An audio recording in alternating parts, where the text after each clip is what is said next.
Ya tenemos unos pequeños inconvenientes con respecto al audio. A ver si lo resolvemos. Sí. ¿Ahí sí? Sí, ahí sí. Perfecto.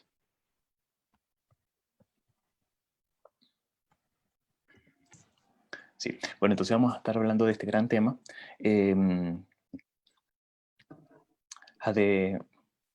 Hada Teja, no sé si nos comentas un poco con respecto al tema de la reencarnación. Bueno, parto yo entonces, no hay ningún problema. Primero que todo, vamos a hacer una pequeña invocación cortita, más cortita de lo habitual en sánscrito. Om Vandeham Shri Guru Suyuta Padakamalam Shri Gurum Vaishnavamscha Sirupam Sagrayatam Sagana Raghunatam Vitam Tam Sajivam Sadaitam Savadhutam Parjana Sahitam Krishna Chaitanya Devam Shri Radha Krishna Padam Sagana Lalita Sri Vishakam Vitamscha Om Agyanatimirandhasya Gyananjana Salakaya Chakshurun Militam Jena Tasmai Shri Gurave Namaha Namo Vishnupadaya Gaura Prestaya Bhutale Srimate Bhaktivedanta Vanaiti Namine Vandeham Bhakti Chakoram Gauranganiya Prestitam Srimate Bhaktivedanta Samivanam Namastubhyam Shri Radhai Kanishtitam Rasayana Katham Ritam Sankirtana Manandadham Gosaminam Vanam Namaha Shri Krishna Chaitanya Prabhu Nityananda Shri Advaita Gadadhar Srivasadi Shri Gaur Bhaktavrinda Hare Krishna Krishna Krishna Hare Hare Hare Rama Rama Rama Hare Hare. Damos las gracias también a todos los presentes, a todas las personas que puedan estar escuchando.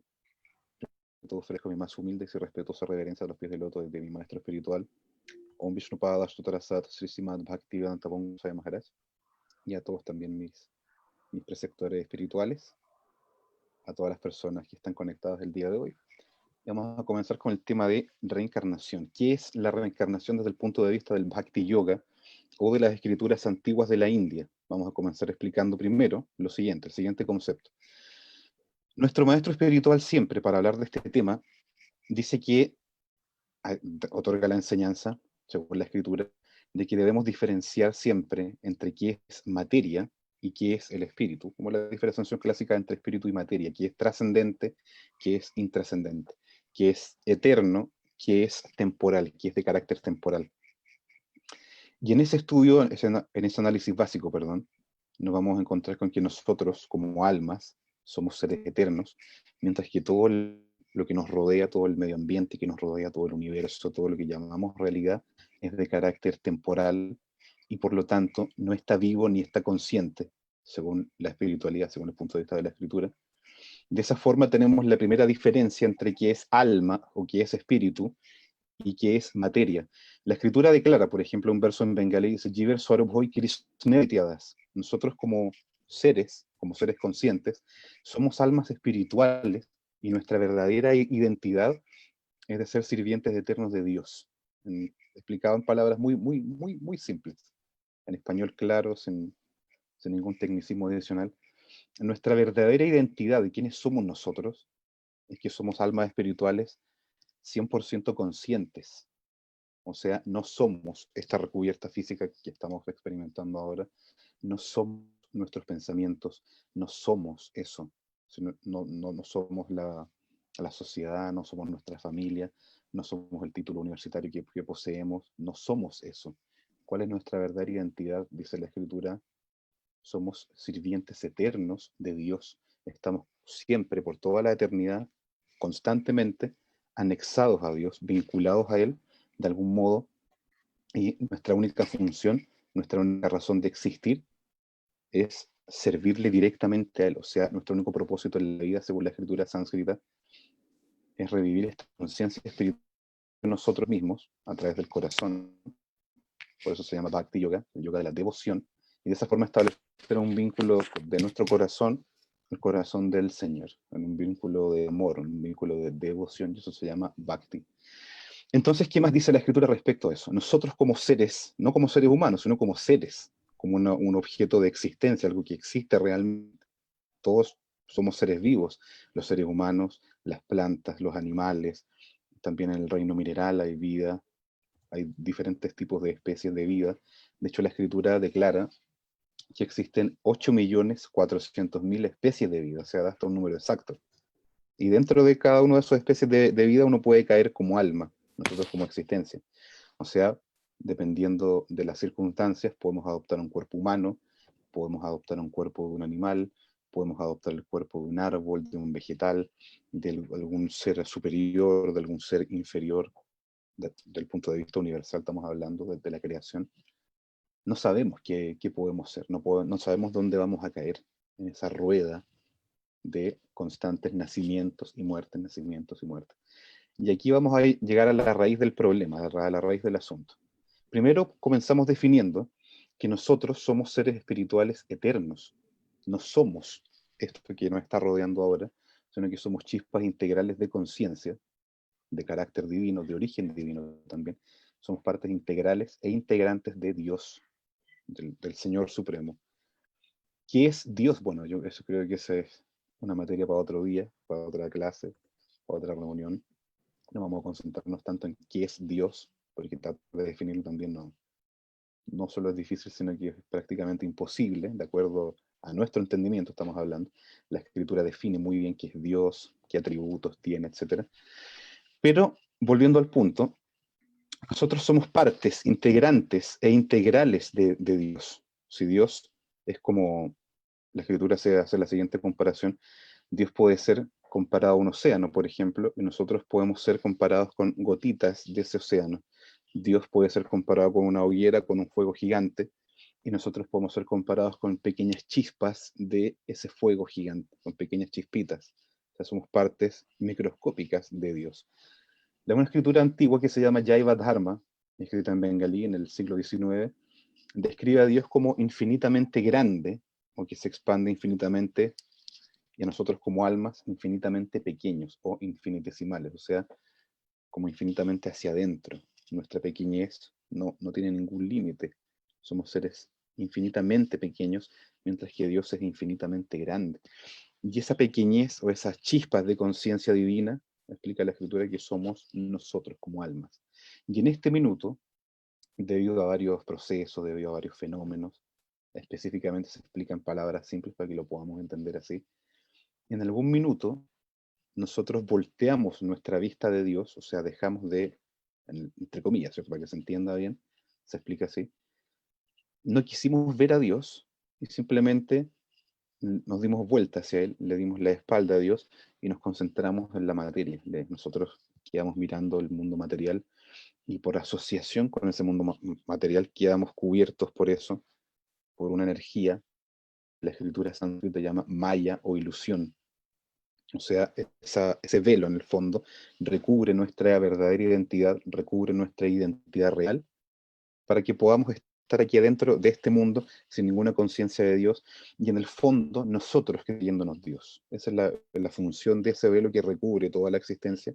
Maya, en sánscrito, ilusión, es, como su nombre lo indica, una fuerza o una energía que nos hace ilusionarnos, nos hace caer en error, nos hace caer en el engaño de que nosotros somos Dios, y que podemos crear, por lo tanto, y que por lo tanto podemos servirnos de la naturaleza, que por lo tanto podemos hacer a nuestro antojo, y de esa forma nos desconectamos de la realidad absoluta, de la realidad divina, y de alguna forma creemos que todo cuanto nos rodea nos pertenece, creemos que este cuerpo que tenemos ahora es mi yo, creemos que yo soy Pedro, creemos que yo soy Juan o Angélica o Diego, creemos esto.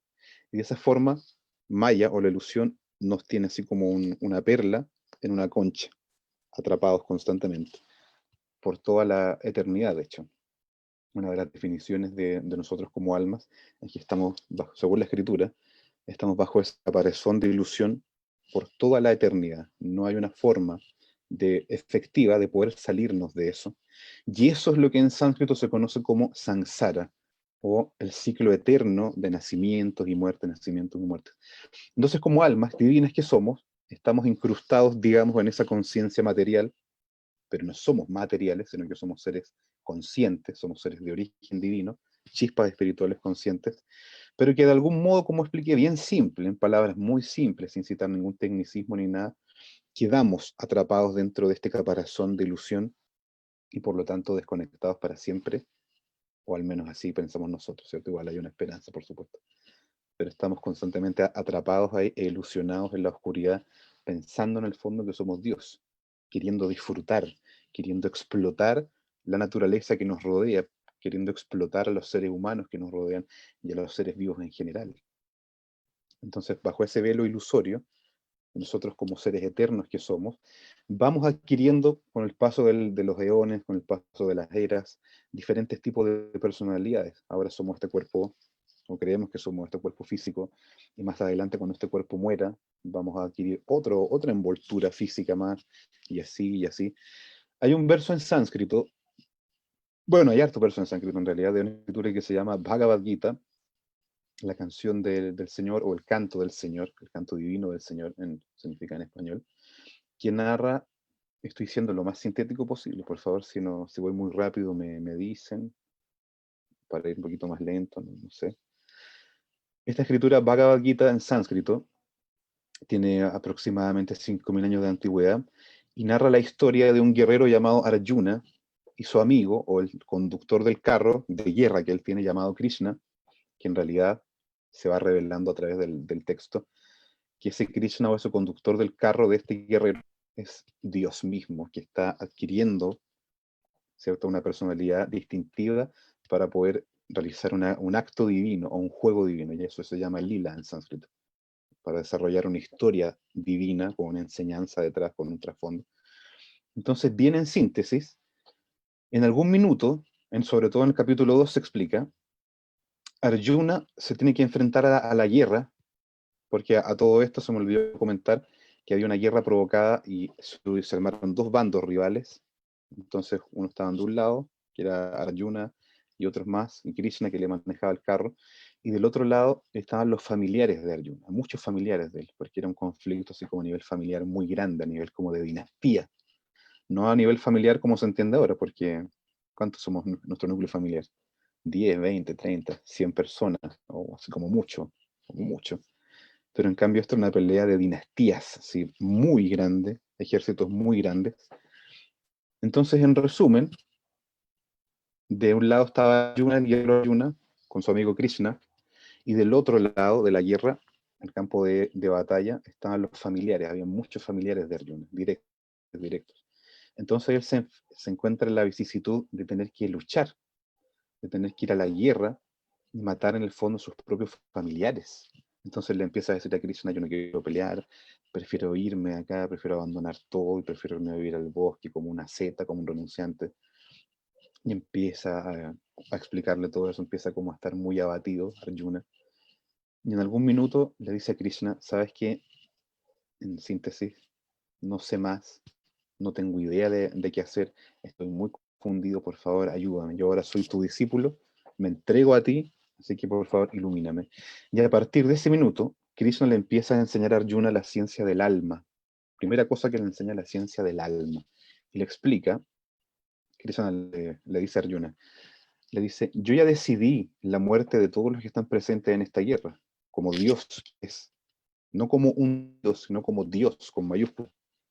Yo soy Dios, le dicen en el fondo. Yo ya decidí la muerte y la vida de todos los seres que están aquí en este minuto. Tú no puedes decidir nada. Y después que esta guerra ocurra y que mueran, etcétera, todos los soldados, los guerreros, ellos no van a dejar de existir, le dice, porque el alma es eterna. Y ahí empieza a explicar las facultades del alma, las cualidades del alma. Hay un verso que tengo aquí guardado, permiso, me gustaría leerlo, en sánscrito. Krishna le dice a Arjuna, por ejemplo, Natuevaham yatunasam natuam neme yanadhipaha nachaivana bhavishyama sarvevayam ataparaha. Dice, nunca hubo un tiempo en el que yo no existiera, ni tú, ni todos estos reyes, ni en el futuro ninguno de nosotros dejará de existir. Y después le dice, un verso clásico del Bhagavad Gita, Dhinasmin yatadije kaumaran yauvaram yara tatadehantara praptir dhirastatranamujyatir. Dice, así como en este cuerpo que estamos ahora, el alma encarnada pasa desde que somos un feto, hasta que somos un bebé, hasta que somos un niño, y así va pasando por varias fases de la niñez a la juventud, luego a la vejez, y al final a la muerte.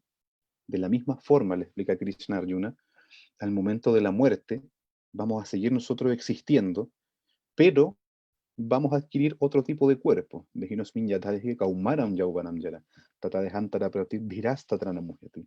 De la misma forma, le dice que en este mismo cuerpo, en esta misma vida, vamos pasando de la niñez a la juventud, luego a la vejez y luego a la muerte. De la misma forma, cuando muramos vamos a adquirir otro tipo de cuerpo y así vamos a pasar por otro ciclo. Pero le dice, dhirastatranamujyati, le dice a la persona iluminada, a la persona sabia, este cambio no le va a confundir. A la persona espiritualmente avanzada, a la persona espiritualmente iluminada, a la persona espiritualmente despierta en el fondo, no la confunde este cambio. Así como en este cuerpo el alma encarnada pasa continuamente de la niñez a la juventud, luego a la vejez, de la misma manera el alma pasa a otro cuerpo en el momento de la muerte. A la persona sensata, dhirastatranamujyati, no la confunde este cambio. Y Krishna le sigue explicando acerca del alma. Le dice, por ejemplo, más adelante, este verso es muy bueno, dice, del capítulo 2, verso 17, dice, Vinashitu tad vidhiyena sarvamidam tatam vinasham avyaya sasyaya nakasit kartumarhati. Sabed que aquello que se difunde por todo el cuerpo es indestructible. Nadie puede destruir a esa alma imperecedera. Ya explicamos que nosotros como almas somos seres eternos. Y acá Krishna está aportando el dato de que además somos indestructibles. No, en ningún momento el alma se puede destruir porque tiene un carácter eterno, tiene un carácter divino. El cuerpo material de nosotros como seres vivos tiene un final con toda certeza, mientras que nosotros como almas somos indestructibles e inconmensurables. Por lo tanto, pelea, le dice, oh descendiente de Bharat. Después le dice, tanto el que cree que la entidad viviente, el ser vivo, es la que mata, como el que cree que ésta puede ser matada, carecen de conocimiento, pues el ser, el alma, nosotros como alma, ni mata ni puede ser matado. Nosotros no matamos ni podemos ser matados. No asesinamos, no cometemos ningún asesinato, ni tampoco podemos ser asesinados. Bueno, y le explica muchas más cosas el capítulo 2. Son 18 capítulos de esta escritura llamada Bhagavad Gita. De esa forma, Krishna le instruye al guerrero Arjuna acerca de las cualidades del alma. ¿Qué es el alma? Ya explicamos que es una chispa, en síntesis, por supuesto. Es una chispa divina de conciencia que es parte integral de Dios. Dios es infinitamente grande y nosotros como almas somos seres infinitamente pequeños, somos seres infinitesimales. Y a causa de esta infinitud de pequeñez, esta infinitud microscópica que somos, en algún minuto explicamos que decidimos en el fondo, que es un poco redundante creo yo, insistir en el tema de que en realidad no podemos decidir nada, sino que Dios está a cargo de todo, el Señor siempre está a cargo de todo. Pero de alguna forma, gracias a la influencia de las energías que Él tiene, de las potencias que Él posee, de la fuerza que Él posee, el alma cae en este estado material. Nosotros como almas caemos en este estado material que llamamos experiencia material o experiencia física. Pero nosotros como almas no solamente estamos ahora teniendo esta experiencia física de un cuerpo físico, sino que aquí llegamos a otro punto muy importante de entender. Voy a ver si lo encuentro rapidito acá. Denme un segundo, pues aquí están. Aquí está. Ya explicamos, estaba viendo el temario, perdón, para poder acordarme. Ya explicamos un poco en síntesis, dentro del limitado tiempo que tenemos para poder hablar, la diferencia esencial entre ser vivo, nosotros como ser vivo, y los cuerpos materiales. Cuerpos materiales que tenemos. No tenemos solo un tipo de cuerpo, explica la escritura. Este cuerpo físico es un cuerpo que nosotros tenemos, hecho de 5 elementos, los 4 elementos clásicos, aire, fuego, tierra y agua, más el éter o espacio. Somos creados este cuerpo físico de esos 5 elementos. Y además, la escritura sánscrita revela que tenemos otro cuerpo más, compuesto de 3 elementos en este caso, compuesto de un elemento llamado ahankar o ego, o la energía que hace que nosotros nos anclemos al mundo material. Después un elemento llamado buddhi o inteligencia, que es la facultad de poder discernir, que tenemos la facultad de poder elegir, o la facultad de, como algorítmica de poder ir decidiendo en el fondo, de tener un discernimiento. Eso se llama buddhi en sánscrito, inteligencia. Y después está el elemento llamado manas o mente, que es como un proyector que crea que percibe a través de ese proyector, nosotros percibimos todo lo que llamamos realidad. Ahí todo va ocurriendo. Ahí en el campo de la mente, la inteligencia ejerce un papel fundamental, el ego ejerce un papel fundamental, porque creemos que somos esto, ¿cierto? Pero esos tres elementos componen otro tipo de cuerpo, que se llama cuerpo sutil o cuerpo invisible, o cualquier sinónimo que queramos ponerle, para que se entienda bien. Generalmente se le llama cuerpo sutil, en el sentido de que es más fino que el cuerpo físico burdo, este cuerpo tangible que podemos tocar, pero en realidad ese cuerpo viene de origen material. La mente es material, la inteligencia es material, el ego es material también. Entonces no es un cuerpo espiritual, es un error pensar o llegar a la conclusión de decir, bueno, no soy este cuerpo físico, entonces soy la mente. Todo es mente, soy la mente, yo también. No. Nosotros como alma estamos situados por fuera de todo eso. Por fuera en un sentido, para no enredarnos tanto, pero en realidad estamos en el núcleo de todo eso, en las recubiertas que tenemos.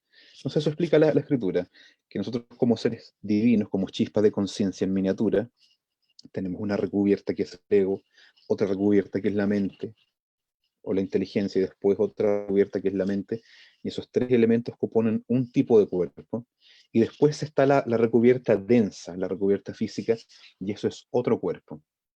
O sea, en terminología simple, la escritura explica que tenemos dos clases de cuerpo, no solamente este cuerpo, sino que también tenemos un cuerpo invisible. Y al momento de que este cuerpo físico muere, por intermedio de este cuerpo invisible, cuerpo sutil, el alma viaja, nosotros como alma viajamos y nos insertamos en otro tipo de cuerpo físico. O sea, ese cuerpo invisible que tenemos nosotros permite que el alma haga este recorrido. De hecho, hay un maestro contemporáneo llamado Srila A.C. Bhaktivedanta Swami Prabhupada que da el siguiente ejemplo. Nosotros como almas somos como el piloto de un avión. Y el avión, ¿qué es lo que es? Es el cuerpo invisible, compuesto de mente, inteligencia y ego falso. Y ese cuerpo invisible está puesto sobre un portaaviones, que es el cuerpo físico que conocemos. Al momento de que el cuerpo físico muere, o sea, al momento de la muerte, en síntesis, en pocas palabras, cuando se hunde, digamos, el portaaviones, el avión sale, antes de que morir por completo, se sale y aterriza en otro portaaviones. Es un ejemplo que a mí me gusta porque es muy simple, porque cualquiera lo puede comprender.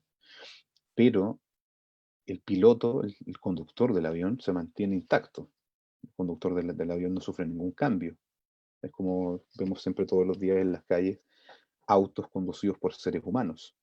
El auto no es el ser humano, ¿cierto? No es el ser humano. Nos podemos identificar con eso, pero el auto no es el ser humano que lo maneja. De la misma forma, explica la escritura, nosotros somos seres conscientes que estamos en este minuto teniendo una experiencia, y aquí pasamos al segundo tema. Estamos teniendo en este minuto una experiencia dentro de varias dimensiones. Primero, lo más inmediato, la dimensión física. Tenemos la experiencia nosotros como almas de esta dimensión física que nos rodea, comenzando por el propio cuerpo físico, que sirve de contacto y de puerta, de, ¿cómo se llama? Como de conector con el mundo que nos rodea, que también es físico. Pero también tenemos la experiencia de otra dimensión llamada la mente, tenemos la experiencia de otra dimensión llamada, como ya hablamos un rato, no está como la inteligencia, la fuerza inteligente, y así tenemos una experiencia en varios niveles de realidad, en varios niveles de, ¿cómo es la palabra? Se me fue. Como en varios niveles de percepción, para explicarlo así, también se puede explicar así. No solamente tenemos la experiencia de esta realidad que nos rodea. Si estudiamos la escritura, si estudiamos la escritura sánscrita, si estudiamos la Torá, por ejemplo, cualquier escritura fidedigna, cualquier escritura espiritual auténtica del mundo, van a explicar la misma realidad, que nosotros somos seres divinos y estamos teniendo una experiencia, aunque suene pomposo, suene medio como como estas modas de estados de conciencia alterados, pero que suene medio raro, tenemos nosotros como almas una experiencia que es multidimensional, no es una dimensión solamente en la que estamos viviendo, sino que tenemos una experiencia multidimensional que va por capas. Y por sobre todo eso, trascendiendo más allá de dimensión por dimensión y por capa, por capa, por capa, por capa, más allá de todo eso está el mundo espiritual, más allá de todo eso que mencionamos. Ahí estamos nosotros como almas y ahí está Dios también. El Señor está fuera de toda la experiencia material. El Señor no es un ente material, aunque puede actuar dentro de esta realidad también. Hay un maestro que llamado Silavaki Rakshak Sridhar Goswami Maharaj que un día alguien le hace esta pregunta. Le dicen, Dios no es material. No. Entonces, ¿cómo es posible que se manifieste en el mundo material? ¿Cómo? Si se manifiesta en el mundo material, significa que es material. Entonces significa que es producto de la imaginación, significa que es producto de la creación humana. Significa, por ejemplo, que Moisés en la Biblia inventó las tablas, inventó la Torá, la creó él mismo, o en la parte védica, en la parte sánscrita, que no sé, porque Sila Vyasadeva, el gran maestro Sila Vyasadeva, inventó toda la escritura, su creación de él, porque Dios es un ser material, es un ser metafórico que no existe como mucho, una metáfora o algo vago. Entonces Sila Sridhar Goswami Maharaj dice, no, Dios no es material, sino que está por sobre todo esto que hemos mencionado, por sobre todo este entramado, por sobre todo este enredo multidimensional, está por sobre todo eso. Y como está por sobre todo eso que está abajo también está incluido y él perfectamente puede presentarse dentro de cualquier cosa, dentro de la materia, dentro del cuerpo físico, dentro de... Hay una historia, de hecho, en la escritura llamada Srimad Bhagavatam, donde Dios, en una forma llamada Nrisimhadev, emerge de dentro de una columna. Dios sale de ahí, para dar a entender que Dios está en todos lados, que Dios lo impregna todo, que Dios lo permea todo. Y así pasamos al otro tema, que es el ciclo perpetuo de nacimiento y muerte. Ya leímos un verso hace un rato que era de Hinosmin Yathadehe Kaumaran Yaguparam Yanatata, de Hantara Praptir Dhirasta Tranamuhyati. Como almas estamos pasando en un ciclo eterno de nacimientos, muertes, dentro del mundo material, no fuera del mundo material. Nosotros como almas estamos ahí en un estado como dormido y estamos teniendo esta experiencia que llamamos mundo material, que llamamos cuerpo físico, que llamamos Juan, que llamamos Diego, que llamamos María, que llamamos Soledad. Estamos teniendo esa experiencia, pero nosotros no somos eso. Y por lo tanto, como creemos que somos eso, estamos destinados a pasar por la muerte y volver a nacer y volver a morir y volver a nacer y volver a morir y volver a nacer y volver a morir y volver a nacer y volver a morir. Y eso en sánscrito se llama samsara, o el ciclo perpetuo de nacimientos y muertes, de nacimientos y muertes. Y así vamos a estar, dice la escritura, siempre vamos a estar, y siempre hemos estado ahí vagando por incontables vidas. No se puede contar para atrás cuántas vidas hemos adquirido, ni cuántos tipos de cuerpos hemos adquirido, porque estamos desde siempre. Nosotros como almas no fuimos creados en algún minuto, sino que siempre existimos. Somos siempre existentes, existimos ahora y vamos a seguir existiendo también en el futuro. De hecho, para el alma, para Dios, para la divinidad, conceptos como pasado, presente y futuro no son como una misma cosa, ¿no? Porque en el mundo material ocurre ese fenómeno del pasado, del presente, del futuro. Es solo algo material. Si subimos de dimensión, por ejemplo, hasta llegar a la mente, para la mente no hay eso. La mente puede estar ahora, podemos estar acá en esta clase, la mente en menos de un segundo puede estar en otro país, la mente en menos de un segundo puede estar en otro planeta, en menos de un segundo puede estar en otra dimensión. Entonces para la mente no hay tal cosa como limitada por un espacio físico, por ejemplo, ni por tiempo físico. La mente puede traer perfectamente un recuerdo de nuestra niñez. La mente perfectamente puede procesar otro tipo de cosas que nosotros no sabemos. Ahora mismo incluso puede presentarnos una experiencia desconocida para nosotros y la mente está fuera de eso. Pero la mente sigue siendo material, no es espiritual. O sea que, bueno, sin desviarnos tanto del tema central entonces, eso explica en síntesis la escritura védica, la escritura sánscrita, que nosotros, todos los seres vivos de la creación, no solamente los seres humanos, sino que nosotros, seres humanos, las plantas, los árboles, los animales, de patas, sin patas, animales acuáticos, aéreos, todo tipo de seres vivos, somos almas espirituales. ¿Y qué es el alma espiritual? Una chispa de conciencia divina, una chispa integral de Dios, que en este minuto, debido a su pequeñez y no es contradicción, no, pero puede ser un poco paradójico, y como estado de inconsciencia, está ahora adquiriendo una experiencia física dentro del mundo que nos rodea y que nosotros llamamos erróneamente, equivocadamente llamamos realidad. Porque el mundo que nos rodea, si bien es tangible, podemos interactuar con él, podemos interactuar con otras personas, como está dentro toda esta experiencia del caparazón o del velo llamado maya o ilusión, es tangible, existe, ahí está, pero es ilusorio. Es como explicaba Platón, por ejemplo, en la República, en la alegoría de la caverna y de las sombras. Las sombras están ahí, no son mentiras, pero están creando una realidad que es como fantasmagórica, que es como una, una proyección lamentable del mundo real, que es el mundo espiritual.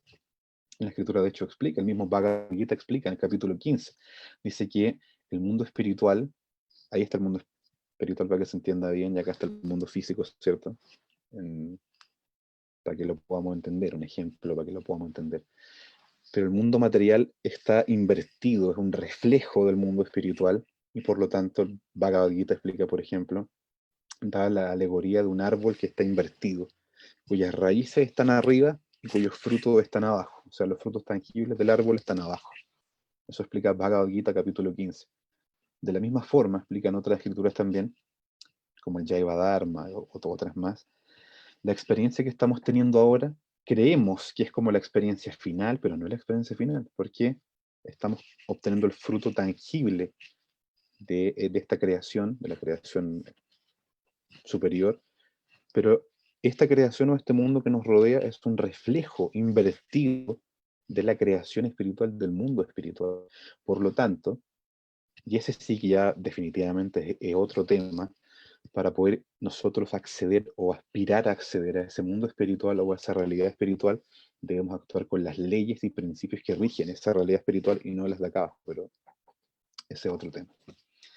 Resumiendo entonces, los puntos clave, nosotros no somos este cuerpo que nos está envolviendo ahora, no somos este cuerpo físico, sino que somos una chispa espiritual de conciencia, explicado en forma bien simple para que todo el mundo lo pueda comprender, para que todos lo podamos entender.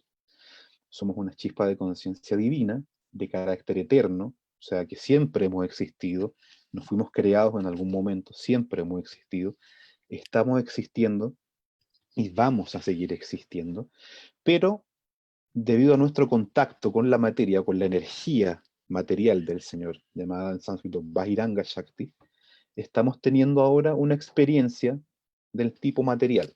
Estamos como, no sé, pues, si la Bhaktivinoda Thakur, que era un maestro también del siglo XIX, explica que nosotros como almas, en este estado como de inconsciencia, entre comillas, estamos como una especie de incubadora, dice él. Él explica que el mundo, en su Jaiva Dharma, en su escritura bengalí, explica que nosotros como almas estamos teniendo una experiencia que es material, estamos sometidos a este ciclo perpetuo de nacimientos, muertes, pero todo eso es ilusorio, dice. ¿Por qué esas experiencias están enraizadas, explica él, en algo que, como ya explicamos hace un rato, es difícil de captar al principio, pero todo esto tiene su origen en Dios mismo? O sea, en otras palabras, explica Srila Bhaktivinoda Thakur, este gran maestro del siglo XIX, nosotros como almas en este minuto estamos como una especie de incubadora, dice él. Y esa incubadora es como el mundo material. El mundo material es como una incubadora para nosotros como almas. ¿Y quién está en una incubadora? Por ejemplo, en los hospitales, en las clínicas. ¿Quién está en incubadora? Los bebés que han nacido de forma prematura, por ejemplo. Seres que están inconscientes, están durmiendo, no tienen una conciencia específica de todo lo que les rodea, y la máquina los está ayudando a vivir y a desarrollarse. Entonces, la Bhaktivinoda Thakur explica eso en su Jaiva Dharma, como almas, como chispas de conciencia divinas, estamos en la incubadora llamada mundo material, esperando a ser germinados, esperando que nuestra conciencia se desarrolle, y mientras tanto, estamos teniendo esta experiencia ilusoria, que no es real, no es una experiencia de la realidad. Esto no es la realidad, explica toda la espiritualidad universal, no solamente la escritura védica. Esta no es la realidad. ¿Cuál es la realidad? La experiencia espiritual. Y por eso, como estamos cubiertos por ese velo o ese caparazón llamado maya o ilusión, tenemos que experimentar repetidos nacimientos, muertes, nacimientos, muertes, nacimientos, muertes. Y eso se llama en sánscrito samsara. Es un ciclo de nacimientos y muertes para que nosotros como almas no vamos a morir. No, nosotros somos seres eternos, hablamos hace un rato. No podemos perecer, no podemos morir, sino que tenemos esta experiencia por estar dentro, por estar atrapados de esa energía ilusoria, dentro de ese poder ilusorio, y ese poder ilusorio es lo que da forma a toda la fantasmagoría que vivimos todos los días. Tener que trabajar, tener que ir a estudiar, tener que hacer esto y esto otro, y creer que yo soy Juan, que yo soy Pablo, aquí y allá, y eso. Pero todo eso no es más que una ilusión. Aquí está oculto al medio, está el alma oculta.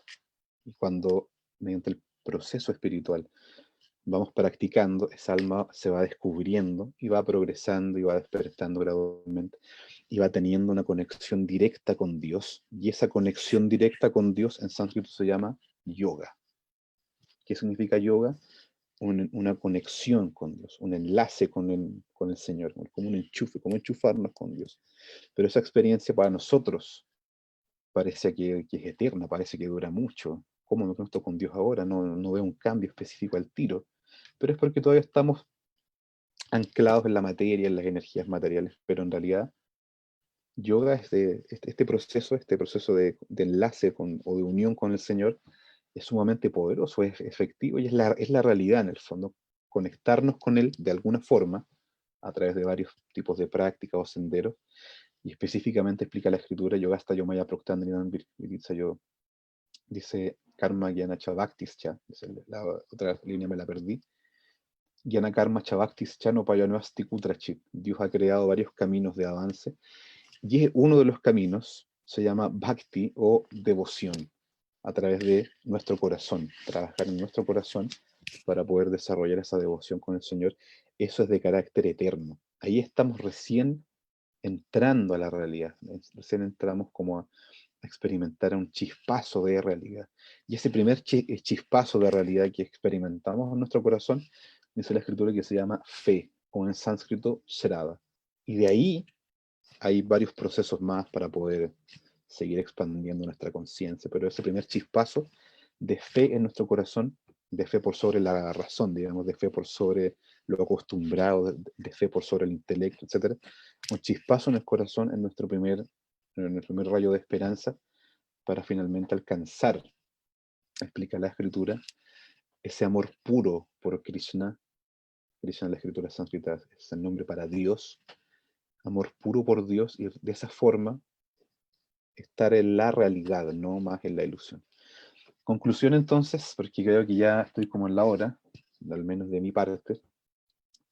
Conclusión, somos seres eternos, como almas, y estamos teniendo una experiencia en varias dimensiones, como ya explicamos hace un rato, pero todas son materiales, y eso está todo dentro de la ilusión. ¿Cuál es la experiencia de la realidad? La experiencia de lo trascendental con Dios.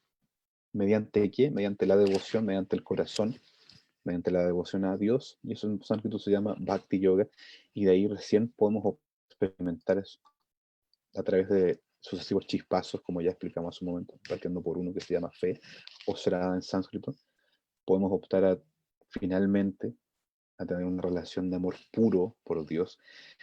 Y como última cosa, me gustaría añadir que para eso la escritura propone también muchas prácticas, muchos tipos de prácticas, no son cientos, son 64 tipos de prácticas específicamente, que se reducen en menos, dentro de las cuales dos son las más importantes. La primera es tomar asociación o estar en constante relación con personas santas, con espiritualistas que son santos, de carácter santo, de carácter divino. Y en esa asociación, sirviéndoles, haciéndoles preguntas, teniendo una conexión directa con esos santos, cantar, vibrar constantemente algo que se llama Maha Mantra, en sánscrito en español, como el gran mantra o la gran oración, que es la que recitamos hace un rato.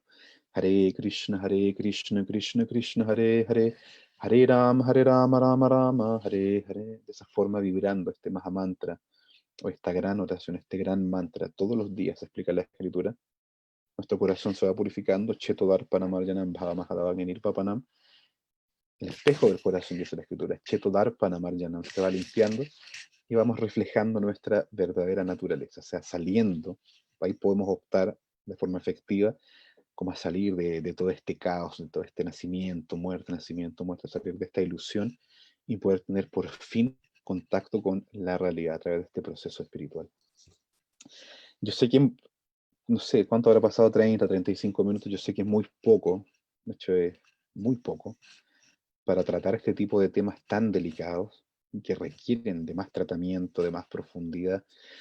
Sin embargo, espero haber aportado una visión básica, una visión como el molde al menos, o la estructura, en el plano general, para que las personas que no hayan sabido de este tema puedan hacerse una idea o tener una noción. Si fui muy rápido, bueno, me van a perdonar, pero espero haber cumplido al menos con esa parte de compartir desde el punto de vista del Bhakti Yoga, desde la escritura sánscrita y bengalí y otras escrituras más de Bhakti Yoga muy antiguas.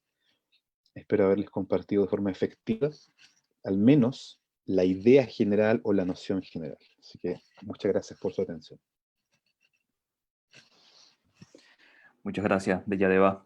De verdad, muy buena explicación sobre la reencarnación y lo que es la importancia del equilibrio de la materia con el lado espiritual.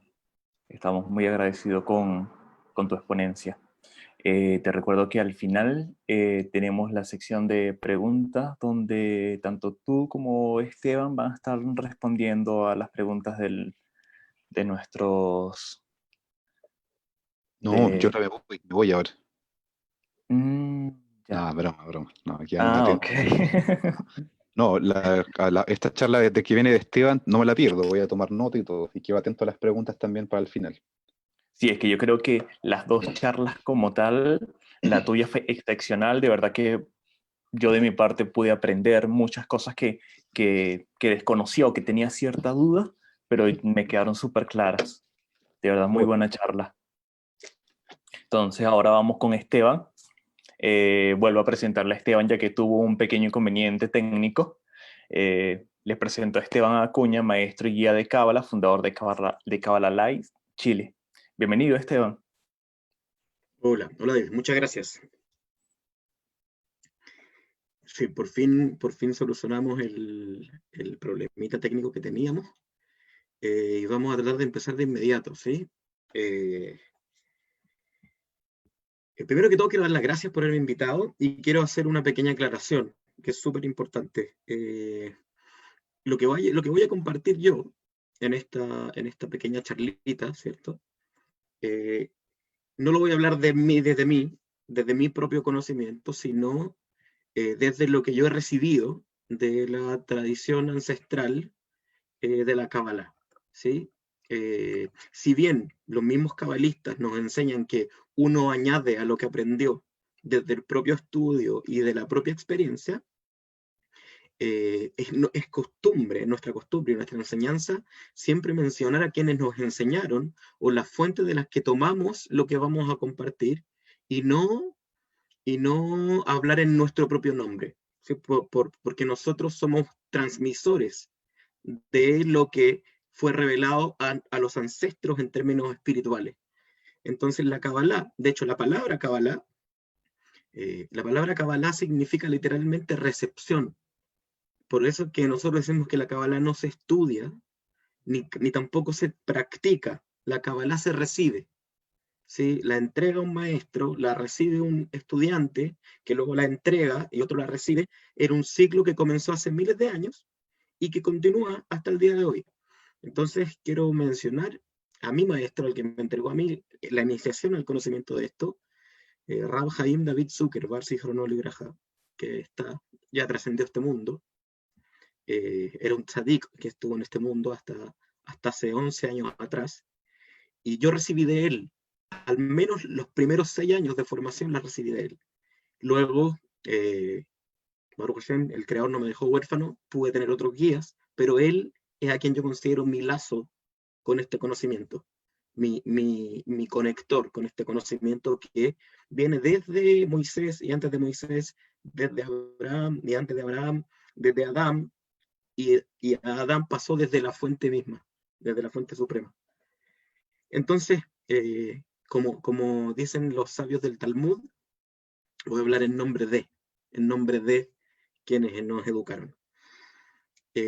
Antes de hablar de reencarnación y los tres tópicos que vamos a tocar, quiero comentar algo que nos dijo nuestro maestro, el Rav Chaim Zuckerberg, que dijo en las primeras explicaciones de la reencarnación, cuando mencionó que para explicar lo complejo que es entender la reencarnación, que aprender la Biblia, leer la Biblia, podríamos compararlo a aprender a sumar y a restar, matemática básica. Luego, estudiar Kabbalah, aprender Kabbalah, empezar a recibir la Kabbalah, que es bastante más compleja, podríamos compararla a aprender álgebra avanzada, ¿sí? Y aprender reencarnación sería como aprender física cuántica.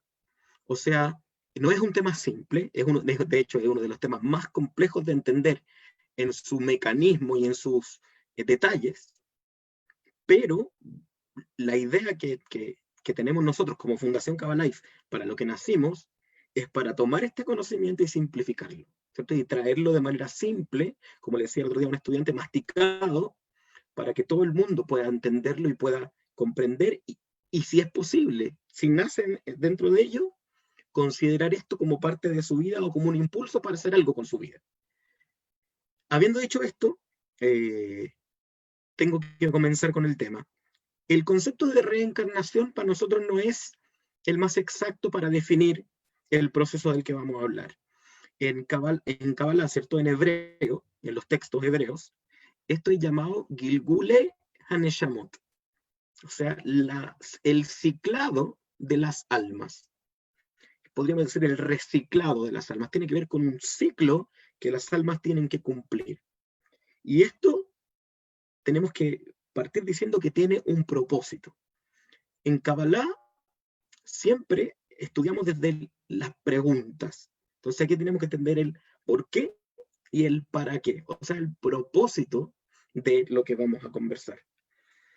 De acuerdo a la tradición cabalística, esto está explicado en muchas fuentes, principalmente en el Zohar, que es la fuente principal de la Kabbalah, explicado de manera mucho más profunda por el Ari, Rabbi Yitzhak Luria, y luego en nuestra época moderna por Rav Yehuda Ashlag, el Val Asulam, el señor de la escalera, quienes explicaron profundamente que la fuente creadora, ¿cierto?, a la que tradicionalmente se le conoce como Dios, ¿cierto?, que la Kabbalah le llama el Ein Sof, o sea, la nada sin fin, y que se ha expresado como luz infinita, y también como distintas expresiones de esa luz infinita, naturaleza, su esencia. Si tuviéramos que definir a Dios en términos cabalísticos, diríamos que Dios es deseo infinito de dar satisfacción. O sea, es la voluntad de satisfacer, de dar bien, de amar, si quieren llamarlo así. Y para que este acto de amar, de amor, sea efectivo, debe existir, por necesidad, por fuerza, una entidad capaz de recibir este amor que la fuente desea dar, ¿cierto? Como una voluntad manifiesta de él y no como él mismo. Tengo que decir esto. Delante me llamó la atención, cuando hablaba Hayadeva, porque a mí me gusta buscar los puntos en común, de que no hay palabras reales que puedan definir a la fuente suprema, ¿sí? En Kabbalah se dice que de la fuente suprema, ¿cierto?, de Dios, solo sabemos dos cosas. Sabemos que es nada infinita y sabemos que no podemos saber nada más. Esas son las dos cosas que sabemos. Pero esta fuente se expresó como este deseo de beneficiar, de otorgar satisfacción. Y se negó a sí mismo por un momento para crear una entidad complementaria que recibiese esta luz. Esta entidad es llamada con distintos nombres en los distintos textos, pero la conocemos como la vasija, que podríamos llamarle también el alma original, ¿sí? La entidad original. que estaba compuesta en ese momento de cada chispa de energía que compone hoy nuestra realidad, digamos de nuestras almas. De hecho, en el Tanya está escrito que el alma divina que está en el ser humano, que lo llena y que lo rodea a la vez, es llamada Helek Elok, que significa una partícula de Dios, una partícula de divinidad en cada entidad viviente.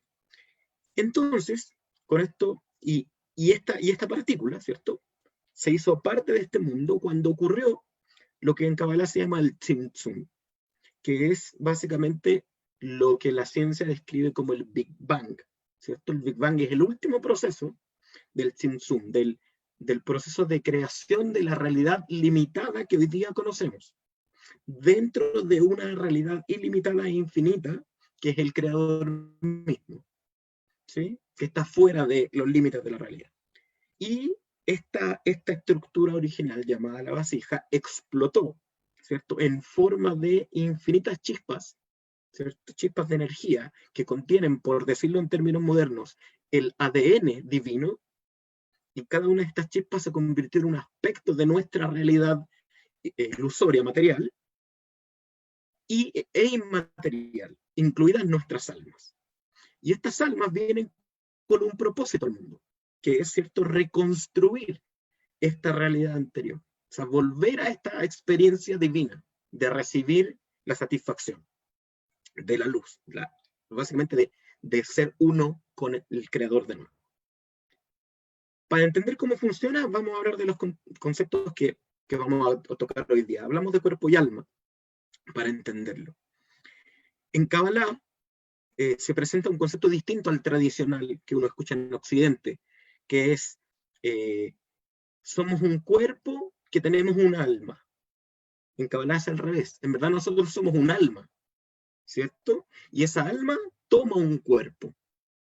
¿Sí? Toma un cuerpo y lo habita por una cantidad de tiempo para intentar en esa cantidad de tiempo realizar este propósito que en hebreo se llama tikkun, que vendría a ser la reparación o la rectificación o la reconexión. Sí, de hecho la palabra tikkun, haciendo un jueguito cabalístico, tiene las mismas letras que la palabra nituk, que significa desconexión, o sea, las letras al revés. O sea, el tikkun es lo contrario del estado en el que el ser humano se encuentra, desconectado, ilusoriamente desconectado. ¿Sí? Porque ya dijimos, nuestra alma es una parte de Dios, no estamos desconectados, nos parece que lo estamos, o simplemente ni siquiera nos hemos preguntado qué pasa con eso. Entonces los cabalistas nos revelan, ¿cierto?, que entonces el alma toma el cuerpo, ¿cierto?, habita un cuerpo por un tiempo determinado, llamado por el Ramjal, el gran cabalista italiano, el Ramjal, que él le llama el tiempo del esfuerzo, o el tiempo del trabajo, que es el tiempo que venimos a esta vida, nacemos como un bebé, vamos creciendo, aprendiendo, vamos sacando provecho de lo que podamos haber hecho en otras experiencias físicas antes, para ir reparando nuestra alma y con ello nuestro mundo. ¿Sí? Hay una relación directa entre nuestro trabajo interno de transformación personal y cómo ese trabajo interno influye en nuestro entorno. Hoy día podríamos llamarlo de manera cuántica, como unificada, y va rectificando la realidad que nos rodea. Vamos como reparando esta vasija original.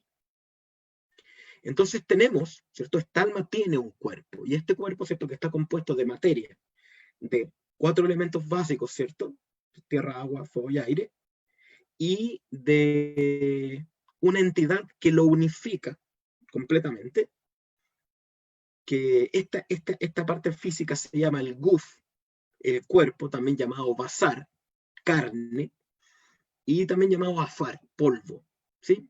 Porque básicamente se entiende que el hombre viene del polvo, nuestra naturaleza material al menos, minerales, vegetal, etc. Entonces, adentro de este compuesto de materiales físicos, de elementos físicos, y rodeándolo a la vez, vamos a explicar cómo ocurre esto adentro y afuera al mismo tiempo, está el alma, que en hebreo se llama de manera general Neshama. Neshama. Que coincidentemente, nos dicen los cabalistas, tiene las mismas letras en hebreo que la palabra neshima, que significa respiración. Por eso en la Torá, ¿cierto? En la Biblia, que sabemos que es una historia simbólica, no real, no la podemos entender como algo real, sino simbólico. En esta historia se nos dice que Dios sopló en la nariz de este cuerpo que había creado aliento de vida, Nishamat Hayim, y fue el hombre un ser viviente. O sea, estaba el cuerpo que no tenía vida propia por sí misma, era un vehículo, y fue llenado de esta esencia que es, como dijimos, en un aspecto, una parte de lo divino. Esta esencia interior se llama Neshama y tiene varios niveles, varios como grados, por decir así. Estos grados se manifiestan en este mundo y en los otros mundos. Bueno, de estos otros mundos vamos a hablar en el siguiente punto, pero estos grados son 5 grados de acuerdo a la Cábala, 5 grados, que se pueden dividir, ¿cierto?, en una gran división grande que es cuerpo y sus necesidades y el alma, pero vamos a ver que el alma tiene 5 divisiones interiores, funcionando dentro y fuera del cuerpo, como vamos a explicar ahora. Adentro del cuerpo, desde lo más físico, en nuestra sangre, ¿cierto? Y en todo, y por medio de nuestra sangre, en todo nuestro cuerpo físico, se encuentra circulando un nivel de energía álmica o un nivel de alma llamado nefesh, que lo podemos traducir como vida. De ahí que la Biblia, se la han leído, la Torá, dice que la vida está en la sangre, ¿sí? Porque esta esencia vital, ¿cierto?, que en otras culturas es llamado prana, o ki, o chi, etc., llena todo, vitaliza todo, y está dentro nuestro, y se expresa en el cuerpo en la forma de nuestros instintos naturales, ¿cierto? Nuestro deseo de comer, nuestro deseo de dormir, nuestro deseo de beber, etcétera, etcétera. Impulsa esos instintos, ¿sí? También otras entidades, un segundo, me está dando un error en la cámara, ahí creo que estamos bien. También otras entidades tienen este grado de alma, de nefesh, tienen vida, existen, ¿cierto? Y tienen esta vitalidad que les permite, valga la redundancia, vivir. Pero nosotros, encima, por decir así, de este grado llamado nefesh, que es el que está en el cuerpo, conectado directo con el cuerpo, moviéndose en el cuerpo, encadenado por encima de este grado tenemos un grado superior llamado ruach, que se traduce literalmente como espíritu, ¿sí? Y que también se traduce como aire o como viento. Este ruach, ¿cierto?, está por encima del nefesh, o sea, este espíritu por encima del instinto, y se manifiesta principalmente en lo que nosotros conocemos como el corazón, físico y simbólico, como nuestro mundo emocional, ¿sí?, o nuestros pensamientos, pero emocional, o sea, el sentir, y el sentir del ser viviente. Este, a la vez, está sujeto a un grado superior de alma aún, que se llama Neshama, y que de acuerdo al Zohar y a los grandes cabalistas se expresa a nivel del cerebro o de la mente, ¿sí? Y que está por encima de la emoción, que está por encima del instinto. Frente a estos 3 grados de alma, mi maestro Rob Zuckerberg, él enseñaba un ejemplo de la carroza. Él decía, nuestro cuerpo es como una carroza que es inerte por sí misma, pero a la carroza se le ponen unos caballos, y estos caballos tienen fuerza, tienen deseos, tienen instintos, y mueven la carroza, la dirigen hacia donde la carroza puede ir. Pero los caballos son animales, tienen un instinto salvaje y necesitan a alguien que los maneje, que los controla. Y ahí surge el siguiente nivel, ¿cierto? Los caballos serían el nefesh, el instinto. Entonces surge el siguiente nivel, el cochero, que es el espíritu, la emoción, que va a tomar control del instinto y decirle cuándo ir, cuándo no ir, cuándo comer, cuándo no comer, cuándo dormir, cuándo no dormir, etc. Pero el cochero, de acuerdo a la explicación cabalística, no es libre de elegir por sí mismo, sino que él le sirve al pasajero de la carroza. que es el alma, la neshama, la parte intelectual superior, que es la que toma las decisiones, y es la que le dice al cochero, lleva los caballos por acá, ahora di los caballos que te tengan, ahora seguimos avanzando. El que toma las decisiones es la parte de acá arriba, la que se conecta directamente con el conocimiento, que llama neshama. Esas tres partes están dentro del cuerpo, ¿sí? Digamos, se expresan en el cerebro, en el corazón, en los instintos, en las entrañas. Pero hay otro aspecto que conectado con eso, ¿cierto? Como esta trama encadenada que yo les explicaba, está una parte externa alrededor nuestro. Popularmente en Occidente a eso se le llama aura. En Kabbalah se le llama luz circundante, o sea, es una luz alrededor. Y realmente su nombre es Hayá, que significa vida. Pero aquí se refiere a una vida divina. Es el punto donde se hace la diferencia. En este grado ya no estamos adentro de la realidad física, sino que ese grado experimenta la influencia de la divinidad. Desde el grado superior, que se llama Yehidá, que significa unidad, y que vendría a ser la esencia misma de Dios. O sea, en el punto raíz, y aquí quiero tomarme del ejemplo que dijo mi estimado que estuvo antes, cuando habló de esta forma del árbol invertido, donde nuestra parte final podríamos ser como la hoja del árbol, nuestro cuerpo, y la raíz misma es la fuente suprema, el creador, que nosotros llamamos Hashem, o la luz infinita. Entonces, en ese grado podríamos decir que estamos unidos a la divinidad, pero en el cuerpo la ilusión es de que no estamos unidos. ¿De dónde surge esta ilusión? Surge de una energía, si le queremos llamar así, una cáscara que recubre nuestra realidad física, ¿sí? En hebreo es una clipá, y que se expresa dentro de nosotros, entre nuestra mente y nuestra emoción, en esta zona, digamos, ¿cierto? Si lo queremos expresar físicamente. Y aquí quiero que tengan mucho cuidado con el concepto, que no es el concepto que se conoce en Occidente. Esta inteligencia, podríamos llamarle, esta cáscara que separa estos grados del alma, en hebreo se llama Satán. No Satanás, no el diablo, nada que ver, Satán. Para entenderlo mejor, vamos a decir su nombre en Occidente. Ego, el ego. ¿Sí? El ego está ahí, en medio de los grados del alma, creando constantemente esta ilusión de separación, de que solo somos lo que los 5 sentidos perciben, y de que nuestras decisiones deben ser tomadas desde las necesidades de nuestros 5 sentidos, y cuando escuchamos esta voz, que es la voz que constantemente nos está diciendo que nosotros somos solo esto, lo que podemos tocar, lo que podemos mirar, lo que podemos ver, y que solo estamos aquí para satisfacer los deseos de nuestro cuerpo, y listo. Cuando seguimos esa voz, entonces nuestra desconexión ilusoria se vuelve evidente. Y es cuando las personas, ¿cierto?, experimentamos, que a todos nos pasó en algún momento, vacío, angustia, sensación de estar perdidos, sensación de que nada nos llena, de que nada nos satisface, porque no estamos conscientes de la realidad superior. A esta realidad superior lo podemos llamar con muchos nombres en la Kabbalah. Vamos a decir un nombre simple, vamos a llamarle el mundo superior, o el mundo de la luz.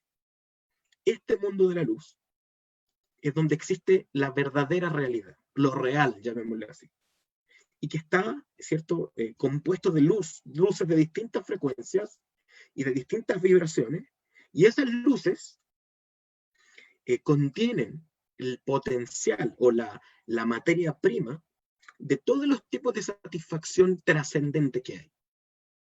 Entonces, el trabajo, hablando ya del segundo punto, de la experiencia del alma en este mundo, el trabajo que el ser humano viene a hacer es sobreponerse a la voz de esta inteligencia que está ahí, diciéndonos constantemente que no hay nada más, que hay un destino escrito y que ya no puedes cambiar, y que estamos perdidos, y que este mundo se está yendo por el hoyo, y ya todo es tan terrible.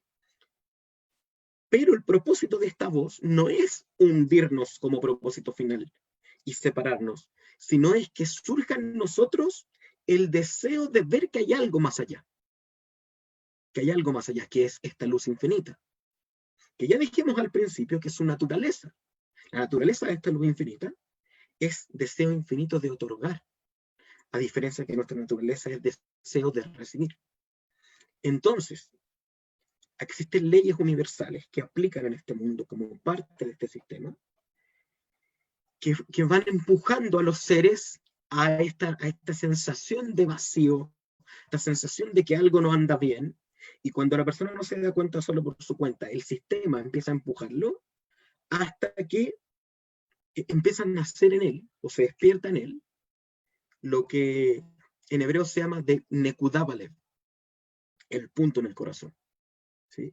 Como este deseo profundo de algo trascendente, algo más. ¿Y qué es lo que ocurre en el ser humano? ¿Y cuándo ocurre esto en el ser humano? Cuando experimenta el punto en el corazón, a veces ni siquiera está buscándolo. Lo experimenta cuando logra compartir con otra persona desinteresadamente. Si en algún momento de la vida le dijimos a alguien que lo amamos, compartimos nuestro alimento, le dimos un abrazo a alguien para consolarlo, le dijimos a alguien, le contamos algo que lo hiciera feliz, le dimos un regalo, cualquier cosa que hicimos por otro, nos causó una satisfacción interna, no satisfacción del cuerpo, una satisfacción interna. Y esa satisfacción es paradójica en términos lógicos. ¿Por qué? Porque no, desde el punto de vista material, no tiene ningún sentido que si yo estoy dando algo y desprendiéndome de algo mío, yo sea el que se satisface, sino que uno esperaría que el otro se satisface. Esta satisfacción que experimentamos interiormente responde a una ley universal que se llama ley de afinidad de forma. ¿Sí? Que en hebreo midá keneged midá, medida con medida.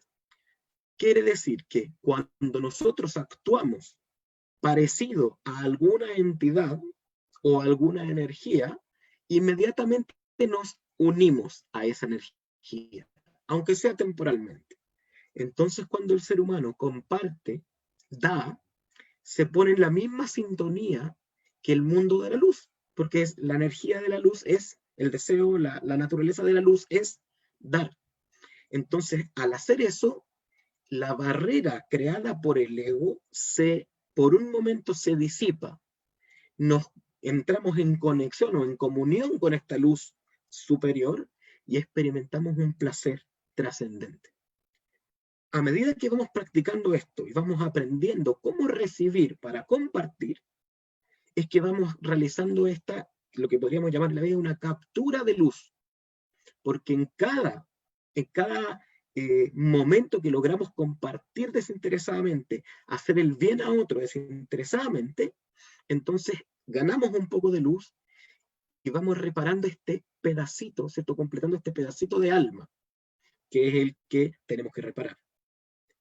Ocurre que en una sola vida, esto no se completa muchas veces, la mayoría de las veces, o sea, todos, ¿cierto? Hasta los más grandes hombres santos como Moisés o como Abraham fueron, ¿cierto?, reencarnaciones de otras vidas anteriores, por supuesto.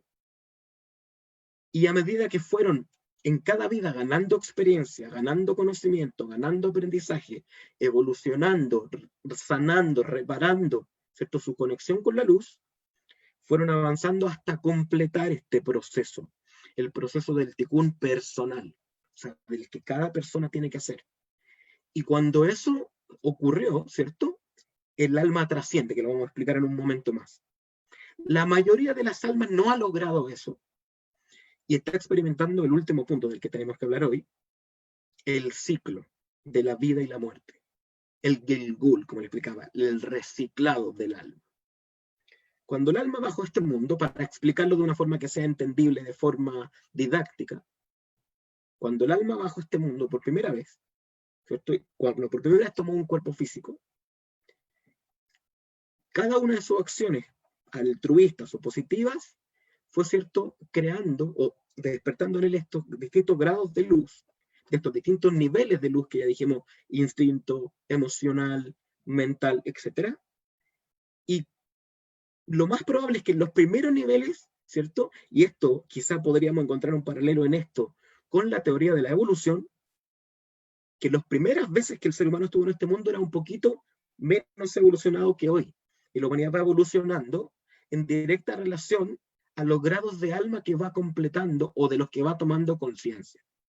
A eso debemos, de acuerdo a los cabalistas contemporáneos, a eso debemos que hoy hayan almas que al nacer, y que también en el pasado, almas que al nacer aparentaran, al menos en un principio, tener como una conciencia más amplia, o como una conciencia más despierta. Como que hay niños hoy día, sobre todo, que uno mira y dice, este niño pareciera que tuviera más experiencia. Y es porque es un alma que ha ciclado, de acuerdo a la Kabbalah, más veces y por lo tanto ha tenido más experiencias. ¿Sí? Luego de que un alma pasa por esta experiencia del cuerpo, hace lo que logra hacer, muere. ¿Sí? O sea, la muerte es la muerte del cuerpo físico solamente. El resto, lo que llamamos el alma, ¿cierto? La entidad álmica, permanece. Se eleva a otro grado de conciencia temporalmente. Obviamente, en ese otro nivel, en esa otra dimensión no hay tiempo ni espacio. Cuando experimenta esa realidad, de acuerdo a los cabalistas y a los textos como el Zohar, su labor en este mundo es evaluada. Esto cumpliste, esto aún está pendiente, perfecto. Vuelve a nacer. Y vuelve a nacer en las circunstancias mejores. O sea, en la mejor realidad física, temporal posible, en la cual, guiado por la supervisión divina, va a tener que experimentar tal o cual circunstancia, tal o cual situación, conocer a tal o cual persona, tener tales padres, tener tales nombres, haber nacido bajo tal influencia astral, para que se determine en su vida la oportunidad de hacer su tikkun, de hacer su reparación. Pero esta reparación es compleja, porque tiene que ver con, como dijimos, recuperar estos aspectos de la luz que están desperdigados por la realidad y que, de los que tenemos que ir tomando conciencia y ir uniéndonos a ellos a través de nuestras acciones altruistas. Entonces los cabalistas nos dicen que es un trabajo de vida tras vida, tras vida, tras vida. Y parece imposible a veces, porque bueno, ¿qué más tengo que aprender aún? Y todavía tengo que sufrir, y todavía tengo que hacer.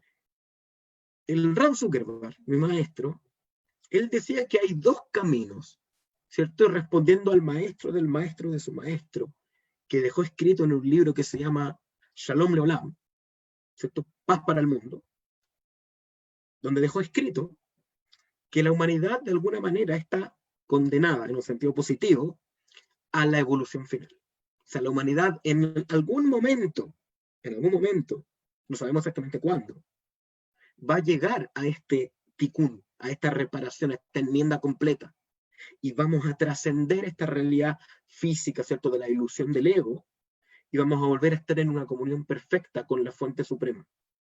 Mientras eso no ocurra, hay dos caminos para ir apresurando este proceso desde lo personal. Está el camino del sufrimiento,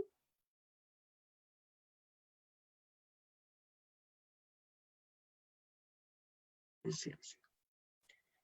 En el camino de la conciencia es cuando yo escojo por mi voluntad cuestionarme, buscar, preguntarme, hacerme cuestionamientos, comienzo a entender y a decir, aparentemente debería hacer algo con mi vida, y empiezo a actuar, y empiezo a corregirme, y empiezo a practicar, y empiezo a tomar ciertas prácticas espirituales, o ciertas prácticas altruistas, y empiezo a entender, y entonces empiezo a crecer, y empiezo a avanzar en este camino de reparación, de concienciación. Y está escrito, ¿cierto?, en la Guemará, que hacia donde el hombre decide ir, hacia ese camino le guían. Entonces, el sistema divino, que es perfecto y que tiene una supervisión perfecta, va ayudando y asistiendo este camino, para que la persona vaya cada vez más acercándose a su propia conciencia, descubriendo su propia alma, etc. Si no lo hace, ¿cierto?, ocurren dos cosas. Si no lo hizo de tal manera, si no lo ha hecho, pero su alma requiere, y el impulso de su alma requiere que esta entidad, que este ser humano despierte, entonces lo somete a pruebas, a lo que uno podría llamar sufrimiento, o malestar, molestia, que le hagan empezar a cuestionarse, ¿algo estoy haciendo mal? ¿Algo está pasando? o que empieza a sentir esta sensación de vacío, de necesito algo que no sea lo que ya he experimentado.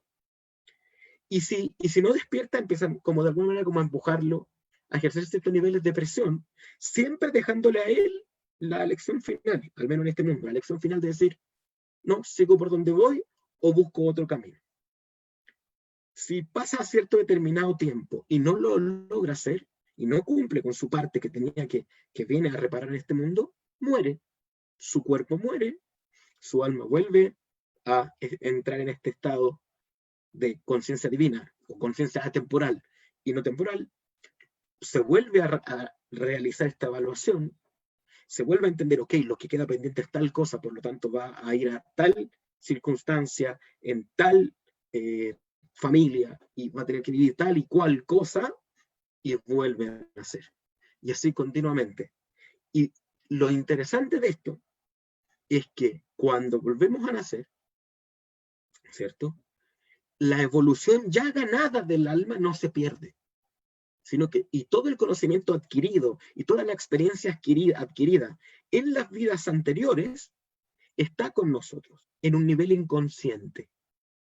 De ahí surgen los mal llamados dones o talentos. Cuando uno dice, oye, este niño nació con un don para la música, o este niño nació con un don para el arte, no es un don. Eso, con lo que naciste, es consecuencia del trabajo que tú en otra vida anterior. Tú ganaste esa habilidad, ganaste ese conocimiento, esa capacidad. Hay un relato famoso sobre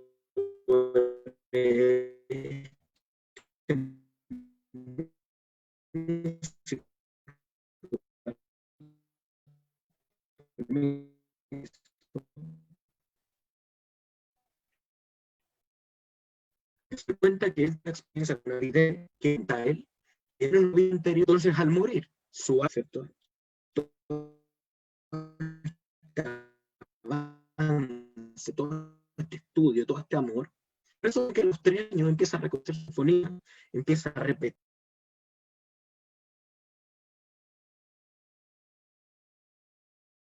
Nos caemos, pero ahí volvimos, parece. Sí, ahí volvimos. Me quedé en Mozart. Sí, me quedé en Mozart. Entonces, como decía, a Mozart le he revelado que su alma, que ya había en una vida anterior aprendido, estudiado, amado la música, al nacer en esta nueva vida, tiene ese conocimiento en su interior. Y el estímulo se lo va despertando. Lo mismo pasa con quienes tienen talento para el arte, talento para las relaciones interpersonales, talentos físicos que han sido ganándose con la experiencia trascendente del alma. Y además está escrito que a la persona que comienza este camino, cuando esté lista, aparece su maestro para guiarle, para decirle, ya, ok, decidiste corregirte, decidiste ir por este camino que es el camino de la conciencia, estas son las herramientas que puedes usar. Este es el conocimiento que puedes tomar y llevarlo a tu práctica.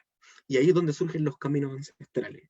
En este caso, el camino que me escogió a mí, yo lo entiendo así, este camino te escoge a ti, es la Cábala, ¿sí? Que nos dice que la clave es aprender a compartir. Cábala es recibir, aprender a compartir, es decir, vamos a aprender a recibir para que aquello que recibimos, tanto de la experiencia material, que se puede aprender, entender, y de la experiencia supramaterial y espiritual, podamos compartir y crear esta unificación entre entidades para ir atrayendo, reparándonos nosotros mismos, ¿cierto? Completando nuestra conciencia del alma y influyendo en la reparación de otros. Para este camino, como muchos otros caminos ancestrales, la Kabbalah nos presenta muchas herramientas. Principalmente siempre nosotros hablamos que la Kabbalah se va por 2 grandes pilares, se lleva por 2 grandes pilares. El estudio, para comprender los conceptos, para adquirir conocimiento, para entender cuáles son las buenas cualidades, y la práctica. Y en esta práctica se dividiría en 2 aspectos. La práctica de las buenas cualidades, el altruismo, el compañerismo, el amor, el respeto, la sinceridad, la confianza, y las prácticas mismas de crecimiento espiritual, como son la meditación, el rezo o la oración, la contemplación y otros trabajos que son más complejos explicarlos ahora. Pero la clave de esto, y para ir terminando, porque no me quiero extender más de la cuenta, es que entender que si estamos aquí en este mundo es porque todavía tenemos un propósito, tenemos una misión que cumplir. Si empezamos a tomar conciencia de qué cosas nos han hecho sufrir, qué cosas nos han hecho felices, qué cosas nos han permitido compartir con otros, entonces podemos ir descubriendo cuál es ese propósito, ir adquiriendo conocimiento y decidir a conciencia avanzar en este camino, para que sea un camino más satisfactorio y placentero que doloroso, en el cual todos podemos ser compañeros. Por eso yo estoy tan contento que me hayan invitado a esta instancia, donde nos encontramos con personas, ¿cierto?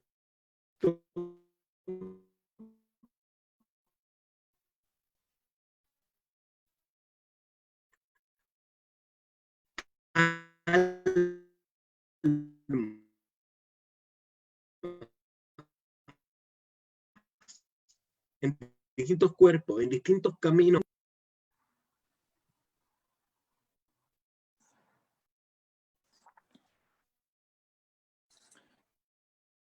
Tenemos un pequeño problema en la señal.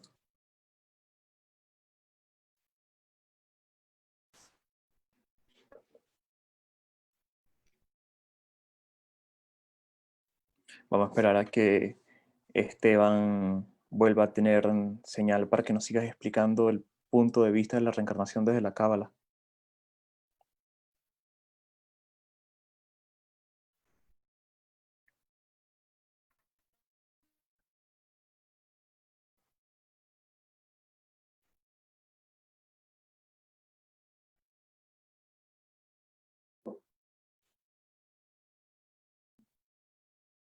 Esteban, ¿estás allí? Sí, estoy aquí, estoy medio perdido. Me di cuenta que se cortó en un momento, pero no sé cuándo se cortó. Entonces, yo seguía hablando nomás. ¿Me estás escuchando?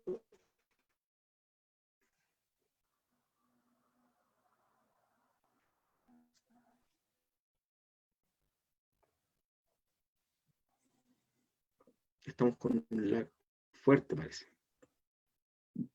Ahora sí te podemos escuchar. Creo que la señal ya se estableció. Ya. Me gustaría entonces saber a dónde nos quedamos, porque yo no me di cuenta de la caída y de la vuelta. O sea, me di cuenta que volvimos de inmediato. Entonces no sé dónde me quedé en la transmisión. Bueno, con respecto a la transmisión, a tu transmisión en mi perfil, lo que pasa es que se iba alargando y era como que se pausaba. Mm, ya. No sé cómo discernirlo, porque yo no me di cuenta, yo por un momento, y volvió, y seguí hablando nomás. De hecho, terminé la presentación, entonces no sé hasta dónde llegamos. Está dando gracias, Esteban, por la conferencia, por el compañerismo de la página que nos invitó el día de hoy. Ah, pero entonces alcancé a llegar hasta el final. Yo creo que prácticamente sí, porque lo último que yo escuché fue que tú estabas dando las gracias por poner en Ah, práctica estos preceptos espirituales. bueno, entonces sí, creo que alcanzó a transmitirse la charla completa. Sí. ¿Sí? Bueno, Sí, entonces,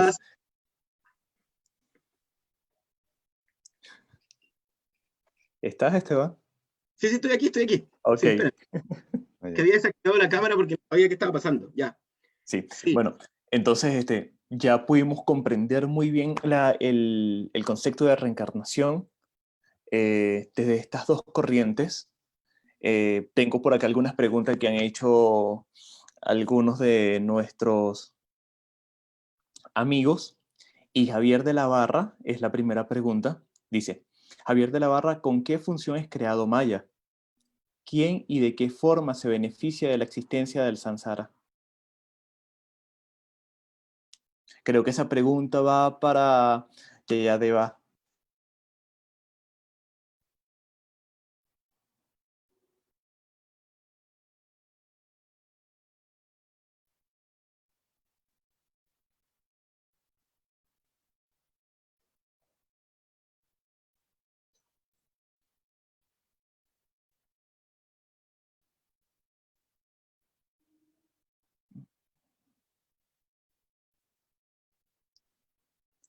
Eh, Ahí volví, se me cayó oh, todo el sistema también a mí, recién. No alcancé a bueno, escuchar ni la pregunta, ni la última que alcancé a escuchar es que había una pregunta. sí, Javier de la Parra te hizo una pregunta a ti. Y la pregunta es, ¿con qué función es creado Maya? ¿Quién y de qué forma se beneficia de la existencia del samsara? En primer lugar, Maya, como energía de Dios, como explica la escritura, no es creada, sino que también es un objeto de existencia eterna. ¿Y quién se beneficia de eso? Aunque suene un poco paradójico, difícil de comprender, nos beneficiamos nosotros, porque como explicamos hace un rato, estamos en este sistema, en ahora que es material, que tiene hartos aspectos que no nos gustan. El que menos nos gusta es la muerte, llegamos al término del cuerpo físico y nos tenemos que enfrentar con la vicisitud de tener que morir, o que se muera un familiar o un ser querido, cualquier persona. Pero esa función está ahí implementada también por una razón y es para nuestro beneficio. Entonces, no recuerdo el nombre de la persona que hizo la pregunta, pero me gustaría decirle a esa persona que hizo esa pregunta que estos temas espirituales tan delicados no son para comprenderlos o intentar como aprehenderlos, capturarlos así tan superficialmente. Así que mi invitación para esa persona es que si desea entenderlo en profundidad, si es una persona seria que quiere entenderlo en profundidad, que comience el estudio espiritual, que adquiera, o no, perdón, que no que adquiera, sino que pueda al menos aspirar a tener la noción espiritual, que pueda postular, que pueda aspirar también a tener un maestro espiritual que le pueda ir guiando, para que ella vaya, creo que era una joven, ¿no? Una señorita, para que ella también pueda ir experimentando todo esto, porque si damos una respuesta, así como ¿cómo es la palabra? Se me están yendo todas las palabras hoy día. Si damos una respuesta corta o damos un ejemplo, puede que no se entienda muy bien, a pesar de que la escritura detalla eso. Por ejemplo, si ella quiere estudiar el tema, hay una escritura bengalí llamada Dharma, escrita por un gran maestro llamado Sulavakti Vinod Thakur del siglo XIX, donde se habla de todo esto en mucha profundidad. Es un tema muy delicado, entonces en tan poco tiempo, en tan pocos minutos, no podemos dar una respuesta más elaborada que es. O sea, el tema espiritual, de quién se beneficia con más, de por qué estamos acá y todo, no se va a responder ni en 5 minutos, ni en 10, ni en una hora, ni en 2, ni en 10, ni en una vida, ni en 10, ni en 1000 vidas, sino que es algo que debe vivirse, debe uno experimentarlo. No es una realidad lógica, no es una realidad, no es una verdad racional, no es una verdad material en el fondo. Y como tal, entonces hay que aproximarse a ella con humildad, tratar, como dijo Esteban, algo que a mí me encantó mucho, dijo, esta corriente me ha elegido a mí. Uno no puede elegir en nada, uno realmente no puede seleccionar. La espiritualidad no es un supermercado donde uno va y dice, hoy quiero llevarme 1 kilo de cábala, mañana quiero llevarme medio kilo de Vedanta, el lunes quiero comer bhakti, después quiero comer el cristianismo, después quiero hacer esto. La espiritualidad no es un supermercado donde uno va y puede ir picoteando, no es como una feria, o como una exposición artesanal, donde uno va a ir picoteando espiritualidades, sino que uno, en cualquier estado en que se encuentre, en cualquier religión en que se encuentre, en cualquier espiritualidad, debe simplemente postrarse ante el Señor y decirle, yo no soy nadie, soy nada, por favor, ilumíname. Y ahí va a aparecer el más espiritual, y ahí la enseñanza va a llegar. De hecho, como explicaba Esteban, Kabbalah significa recepción, y también nosotros en Bhakti Yoga, en la escritura sánscrita, tenemos un concepto similar, que es que la iniciación a los misterios espirituales no podemos llegar, yo no puedo postular a eso directamente, yo no puedo, por más que me esfuerce, llegar, sino que uno tiene que entrar en un estado tal en que se vacía de todo concepto premasticado, preconcebido, y simplemente eso desciende, y eso se llama Diksha en sánscrito. Y la escritura en sánscrito dice, Divyangyanam yatvadyat kuryat papasa samshayam, tasmat dikshiti saprokta desika estato kovide. Uno debe postular, aspirar a que ese conocimiento divino le vaya descendiendo a través de un canal de, o una sucesión de maestros y discípulos, y ese conocimiento se va vertiendo desde el maestro hacia el discípulo. El maestro lo va vertiendo y uno simplemente tiene que recibirlo en una actitud de completa humildad. Entonces, no es que le esté, como los políticos, quitándole el bulto a la pregunta, ni nada de eso. Es responsabilidad también decir que es una pregunta tan cada como esa no se va a resolver en 5 minutos, ni en 10, como ya dijimos, ni en una vida, ni en muchas vidas, sino que da para largo. Entonces la invitación a esa persona es que se involucre más espiritualmente, que logre vaciarse de conceptos mundanos, de conceptos egoístas, que entre en un estado de humildad, de experimental de su corazón, y la respuesta le va a llegar sola, la respuesta le va a llegar.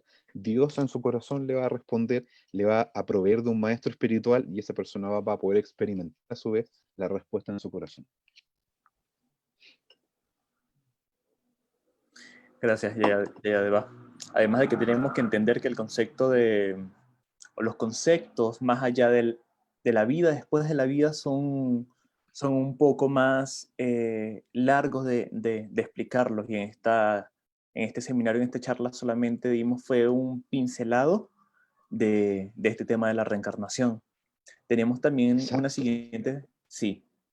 tenemos también una siguiente pregunta, que es para Sebastián. Para Esteban, que la pregunta Pablo Sebastián Gajardo Escobar: ¿es la reencarnación un dogma aceptado en todo el judaísmo?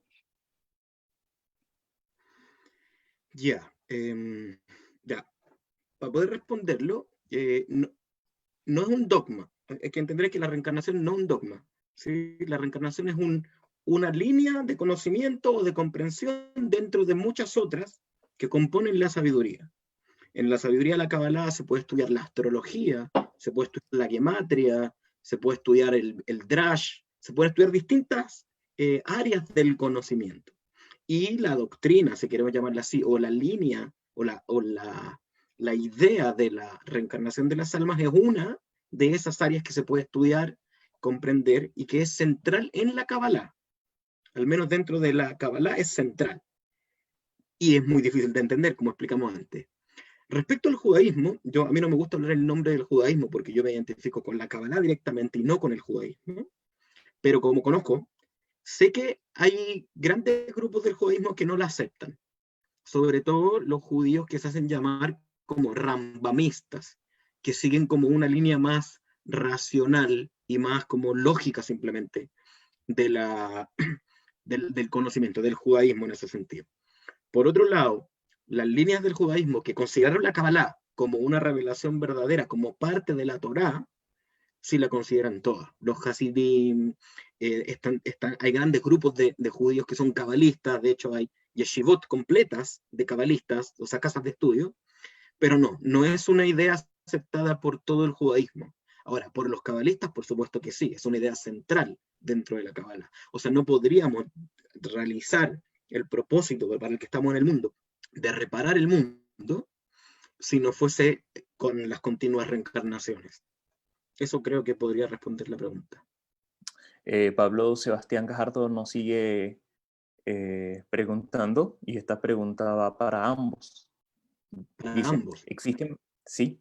¿existen pruebas modernas de la reencarnación? Y la segunda pregunta sería, ¿personas que recuerden sus vidas pasadas?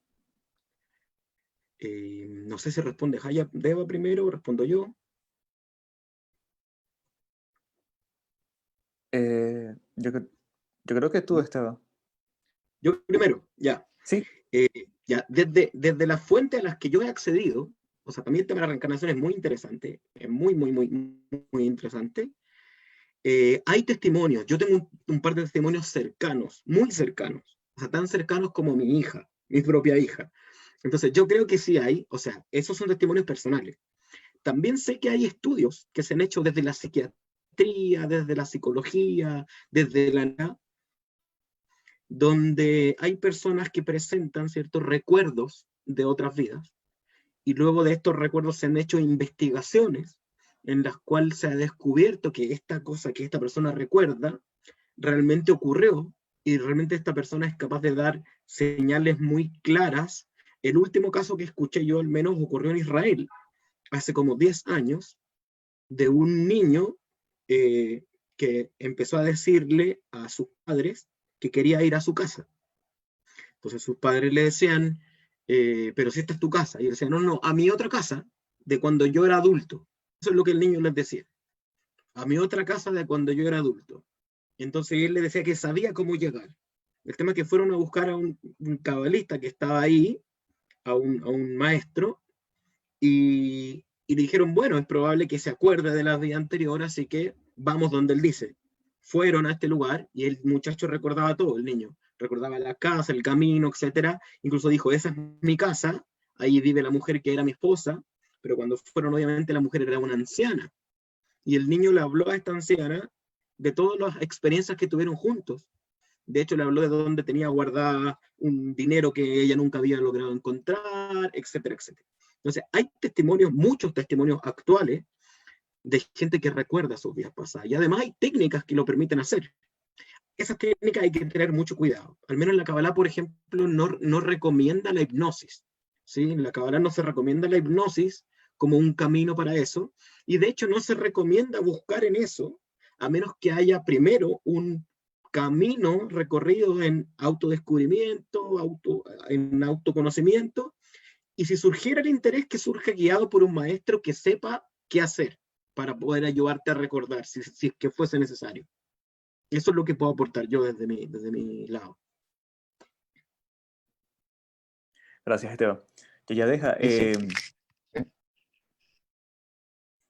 Sí, te repito la pregunta. Dice, ¿existen pruebas modernas de la Poco, de lo último. reencarnación? Mi conexión no, parece que no está muy buena.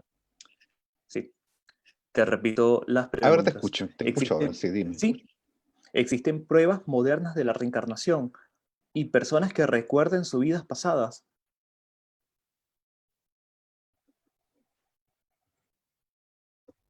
La verdad es que sí. Esteban, de hecho, acaba de proveer algunos datos.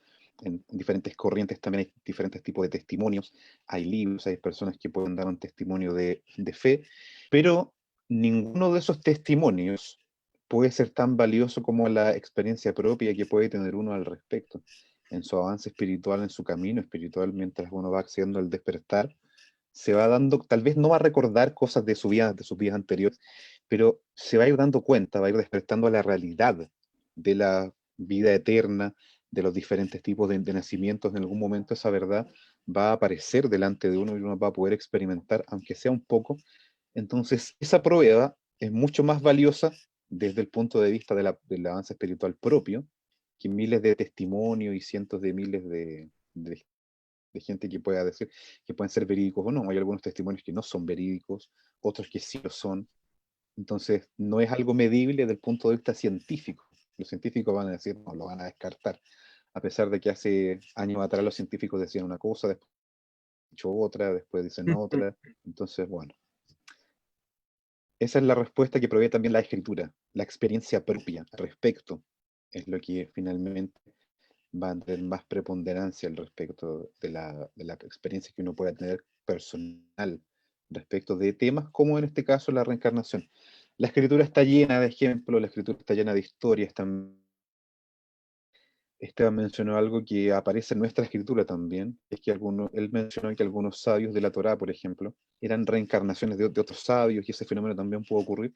Y en la escritura nuestra también, en sánscrito igual, se habla de sabios, y se cuentan, ellos mismos cuentan también, en mi vida anterior fui esto, en mi vida anterior fue esto otro, nací de esta forma, porque en una vida anterior me pegué un patinazo, entonces lo estoy pagando este saldo, y así, hay hartas consideraciones al respecto.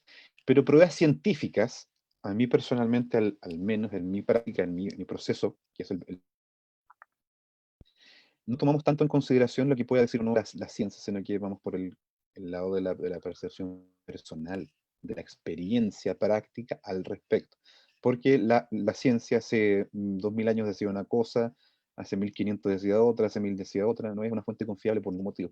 Es una fuente referencial, sí, pero no.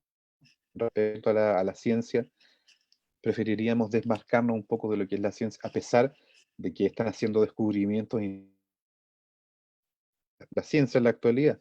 Están descubriendo, por ejemplo, lo que se dice hace miles de años, que la experiencia que nos rodea, ya que llamamos realidad, no son sino vibraciones, no es una materia objetiva. Están descubriendo eso en la actualidad, pero eso ya se viene diciendo hace miles de años, 5000, 8000 años atrás. en la escritura que mencionó Esteban, por ejemplo, en las escrituras hebreas, en las escrituras sánscritas, en todo tipo de conocimiento espiritual, eso ya se sabe. Y si el conocimiento escritural era tan válido hace 10.000 años atrás como lo es hoy día, entonces no hay ningún cambio. Entonces, por ese lado, me gustaría enfocar más mi respuesta. Gracias.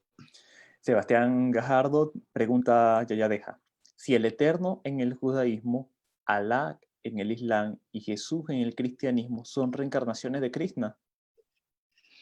Mire, hay una escritura sánscrita que es muy antigua, 5.000 años de antigüedad por lo menos, hasta que se le pierde el rastro porque la escritura antes se transmitía de forma oral, no existía un registro como lo tenemos hoy en día. Hay una escritura sánscrita llamada Rig Veda que dice en sánscrito Ekam Sat Vipra Bahuta Vadanti. La verdad es una sola, pero los sabios le llaman con diferentes nombres. Entonces lo que nosotros conocemos, por ejemplo, como Bhagavan en sánscrito, Dios en español, ¿qué otros nombres?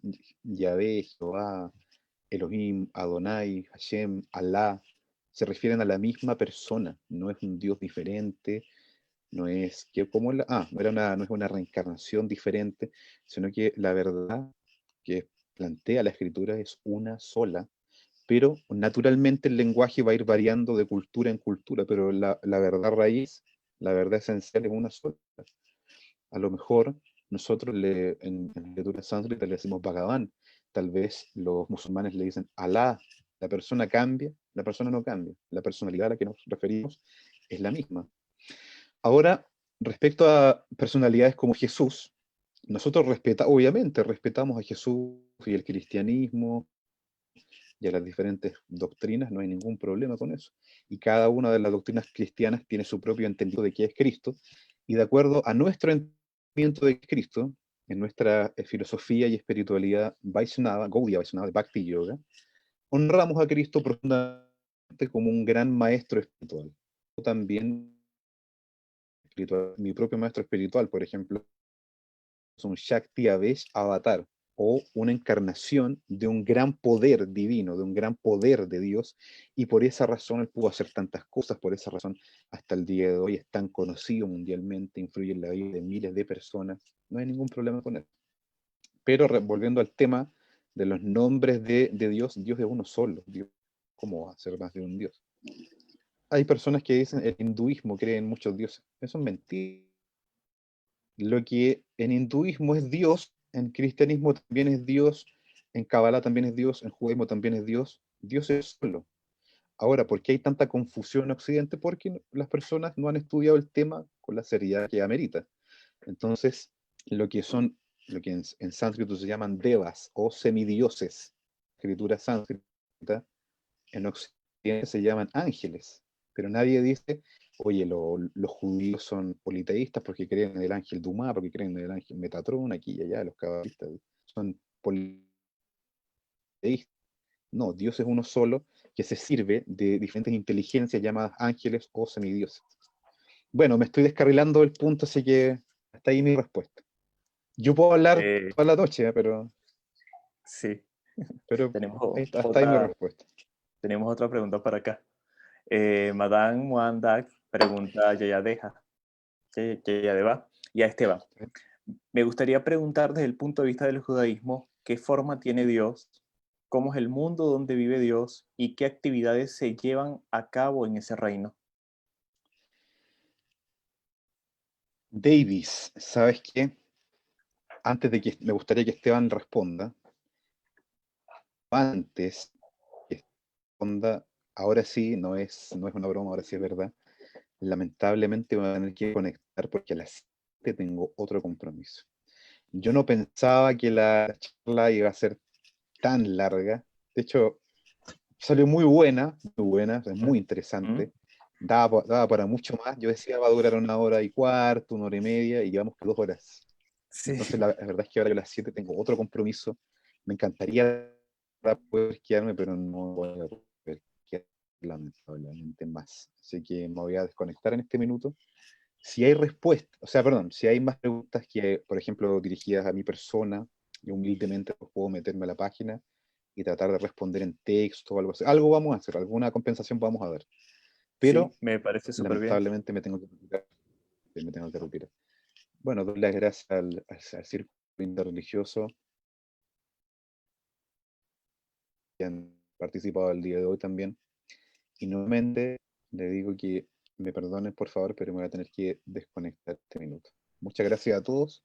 Espero que por mi lado la presentación les haya gustado. Espero haber, insisto en ese punto, espero haber presentado el punto de forma efectiva de cómo se entiende la reencarnación del punto de vista del Bhakti Yoga. En tan poco tiempo es difícil. En tan poco tiempo es complicado. Pero espero haber cumplido con ese objetivo. Las personas que les gustó el tema o quedaron con dudas o les gustaría saber más acerca de Bhakti Yoga, pueden ingresar a Templo Narayan Goswami Gaudiya Math Chile en Facebook. Constantemente estamos dando clases y las clases son largas, ahí sí a veces podemos estar hablando hasta 3 horas. De verdad. Y la gente hace preguntas y se forma una dinámica y ahí no hay límite de tiempo porque lo administramos nosotros. Entonces, dejo esa invitación y nuevamente doy las gracias a todos quienes participaron el día de hoy y yo ahora lamentablemente me tengo que retirar. Que estén muy bien. Muchas gracias a todos. Gracias Yadeja por tu participación en el grupo. Y las preguntas te las vamos a hacer llegar y para hacer las respuestas junto por las redes sociales. Está bien. ¿Sí? Está bien, bueno. ¿Me escuchan? Gracias Yadeja. Hasta luego, nos vemos. Hasta luego. Tenemos una última pregunta para Esteban y con esta terminamos. Ya. Dice, hola, tengo un hijo varón, pero su alma es femenina. ¿Cómo me ayuda la cábala? Ah, qué buena pregunta. Me parece una Sí, pregunta muy buena pregunta. maravillosa. Por eso la dejé al final. Mira, antes otro muchacho había preguntado sobre el mundo de Dios, donde vive Dios y todo. Igual me gustaría responderle después, ¿sí? Responderle, para que no se quede pendiente. Quiero responderle él primero y luego responder esta pregunta, ¿sí? Va a ser cortito.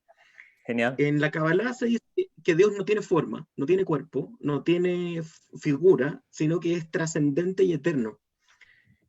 No se le puede comprender, por lo tanto no podemos hablar de un mundo donde viva Dios, porque Dios es todo, y está todo. De hecho, todo lo que existe está dentro de Él. Por lo tanto, ¿qué ocurre en el mundo donde existe Dios? Ocurre lo que nosotros estamos experimentando. Nosotros vivimos en una realidad que existe dentro de Dios. Entonces no podemos hablar de dónde está Dios. Dios es todo. Más bien tendríamos que decir dónde estamos nosotros en esta realidad que es Dios. Esa es la pregunta más que deberíamos hacernos. Bien, ya. Y ahora sí voy a responder la otra pregunta. Que esta persona que dice, tengo un hijo varón, pero su alma es femenina. Primero habría que saber realmente si su alma es femenina. Eso puede ser, puede ser. Hay varios libros dentro de la Kabbalah que tocan el tema sobre cuando un alma de una frecuencia, digamos, masculina o femenina, encarna en un cuerpo opuesto o en un cuerpo complementario, digamos, o sea, un alma masculina en un cuerpo femenino o al revés. Y esto tiene un propósito. O sea, obviamente esto es consecuencia o es el resultado de lo que esta alma vivió en vidas anteriores, lo que sea que le haya tocado vivir en otras vidas, que no podemos saberlo a ciencia cierta de inmediato. Hay formas de investigar. Claro que la Kabbalah tiene herramientas para eso, pero sí, si aún no nos sometiéramos a esas herramientas, lo que podríamos decir sí es que eso tiene un propósito. Y que el propósito que está ligado con cada ser humano, el mío, el tuyo, el de este niño, el de esta persona, no importa qué género o qué orientación sexual uno tenga. Porque eso, mientras la práctica sexual, cuando sea grande, o su atracción hacia otro ser humano, mientras sea hecha con conciencia, con rectitud, guiado por el conocimiento, entonces tendría que conducirlo igual a su propia reparación. Entonces, el punto no debiera ser un entorpecimiento de su camino o de su crecimiento como humano. Y ahí el género ya quedaría segundo. Porque lo importante es que aceptando su identidad, ¿cierto? Este niño o niña sea educado para ser un humano responsable, consciente, que aporte al mundo, que conozca al creador, que se conozca a sí mismo, que se repare, que aporte a reparar al mundo. Eso en general es para todos así. Entonces, siempre que me preguntan este tipo de cosas, digo, ¿pero por qué nací así? Bueno, es parte de tu propósito, ¿sí? Así como yo nací un alma masculina en un cuerpo masculino y voy buscando mi propósito, voy trabajando en eso, en el caso de este niño es lo mismo, va a tener que encontrar su propósito. Ahora, hay herramientas para ayudarlo de manera más precisa a encontrar qué tiene que reparar, qué puede haber hecho en otra vida que le toca arreglar en esta. Para eso la Kabbalah nos da herramientas. Desde la astrología cabalística, la lectura del nombre, la revisión ancestrológica cabalística, una regresión con herramientas cabalísticas no hipnóticas. Todas esas podrían ser herramientas que podrían ayudar a esta persona. De hecho, como está esto en el grupo y va a estar ahí mi nombre y todo, si me necesita contactar, que me hable a mí o que me hable por medio de ustedes. Y quizás podamos conversar más profundamente el tema. Pero en lo general es así. No importa cuál es la tendencia natural. Porque vinimos al mundo a hacer el tikkun, a reparar. Y lo que es importante es tratar de guiar a esta persona, a este niño, a reparar. Independientemente del género. Muchas gracias, Esteban. De verdad que estamos muy agradecidos con tu respuesta a esta pregunta. Con esta última pregunta ya cerramos.